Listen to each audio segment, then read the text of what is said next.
Hey guys, welcome back to this channel. Today's video is going to be a little bit different. So I'm going to be talking to you about one book, and that is The Underground Railroad by Colson Whitehead. So since I started reading again in 2020, this is one of my favorite books I've read. It's the one that stands out to me, the one that I'm scared to ever reread because I'm worried it's not going to live up to how I remember it.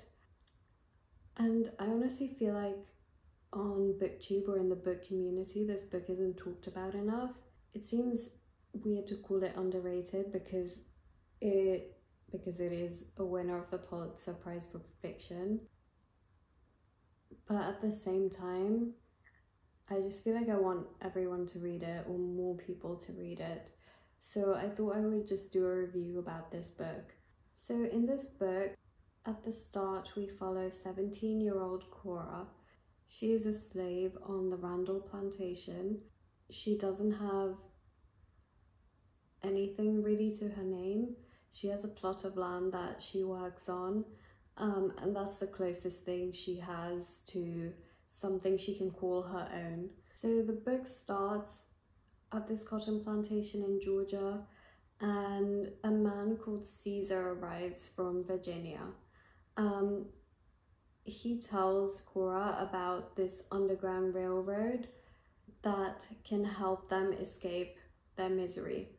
So for those of you who know the history, the Underground Railroad wasn't a physical thing as such. It was more of a network of people who were willing to harbor slaves who had escaped, which at that time was illegal. But in this book, Colson Whitehead has reimagined this concept to make it into a literal underground railroad which helps slaves escape. So Caesar comes to Cora with this proposal for the two of them to escape, and Cora is very reluctant. The consequences of escaping unsuccessfully are dire. But when the situation on the plantation worsens, she agrees. And from the very beginning, it's dangerous, extremely dangerous. So they escape the plantation and they head to the beginning of the Underground Railroad. Even getting from the plantation to the entrance to the railroad is a journey in itself, but that's just the beginning of the book. From that point on, we follow Cora's journey. So not only is the train very bare bones, a very primitive definition of a train. So not only is the journey hard in that sense, but the train leaves you at a certain destination. Cora has to leave, and then if she wants to continue on with the journey, it will be whenever that is possible, if that makes sense. So obviously the sort of train system we have was not available to Cora.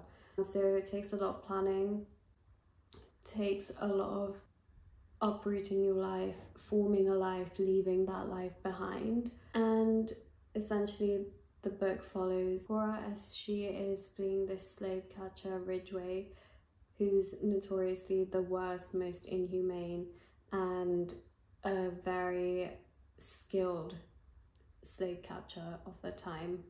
The first thing I want to comment on about this book is the structure. The way it's structured is we follow Cora in one state, then the next state, then the next state, and in between each of those chapters we have a sort of background of a certain character.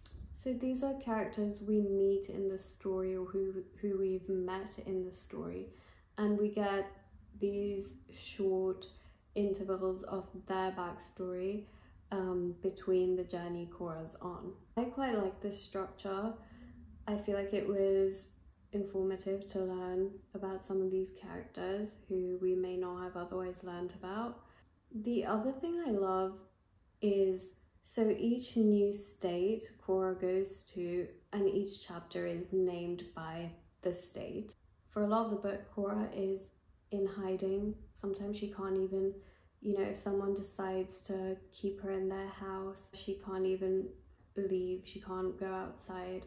because someone can easily spot her, call Ridgway, and then that's it for her.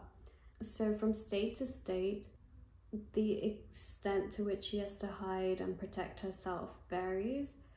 But what I loved is that each state, and Cora's storyline in each state, the life she has in each state, is so unique. It never feels like we're repeating what happened in a previous chapter. Colson Whitehead does an amazing job of making each state and Cora's story while she's there so unique, to the point that even though I read this book probably more than 2 years ago now, I so distinctly remember what happened during each phase of Cora's journey. And for me, the thing I probably love the most about books, more than the character, the plot, the commentary, anything like that, is for a book to transport me. So I think that's something Colson Whitehead did really well. Each time Cora got off a train in a new place, I felt like I was there witnessing her. It wasn't an overly descriptive book, but it did the right amount of description in my opinion. So I read this book maybe a few summers ago. It was extremely hot. I had a candle lit, the air was suffocating. I was reading this book and I just remember being so completely encapsulated by it. Like, I wanted to keep reading. It just drew me in like a story rarely ever does. You grow to care for Cora. You grow to want her to succeed, want her to escape Ridgway and to be safe.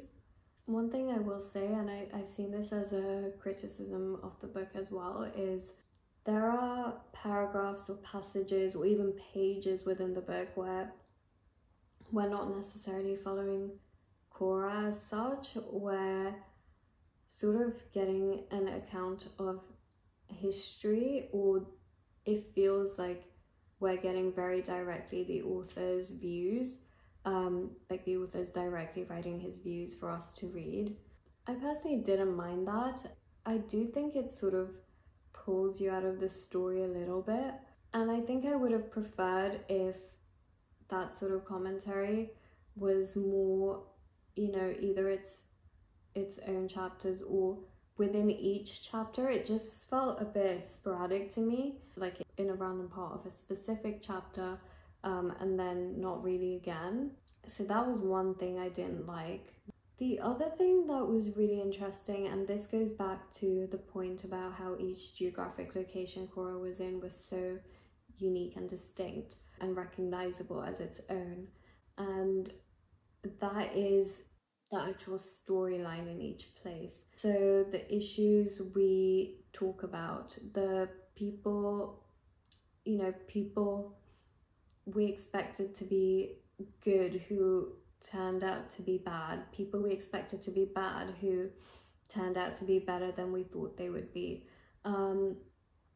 issues relating to the lack of humanity, the way slaves are not seen as humans, generational trauma, conversations about genetics, the desire of certain people in this book to prevent Black genes passing on to the next generation, forcing people to become infertile.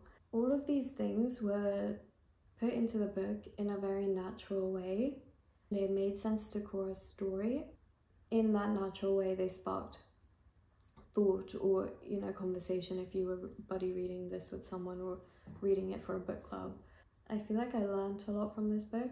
While this is a fictional book, it speaks to broader conversations or real things that were happening at that time and continue to happen to this day. We are taught certain parts of slavery. Some people aren't even taught about slavery, but I feel like often we're taught about it in a broader sense. Certain aspects are completely overlooked. I would 1000% recommend reading it. It might take a little bit, maybe the first chapter, to actually get into the story, but once you do, it will keep your attention. And yeah, I would love to read more books by Colson Whitehead. I want to read Nickel Boys, I want to read Harlem Shuffle, but I'm not gonna lie, I'm terrified of not liking his writing in the next book or not liking the story. And I think that's testament to how much I like this book. If you don't believe me, then Barack Obama likes this book too, so believe him. Thank you for listening to me talk about this book. I hope you're doing well, and I would love if you would tell me a book that really stood out to you in recent years, one that you keep thinking about, or if you read this book, what you thought about it, what you liked or disliked. But yeah, thanks for being here with me today. Thank you for watching. I would love if you liked the video and subscribed if you enjoyed it. Thank you.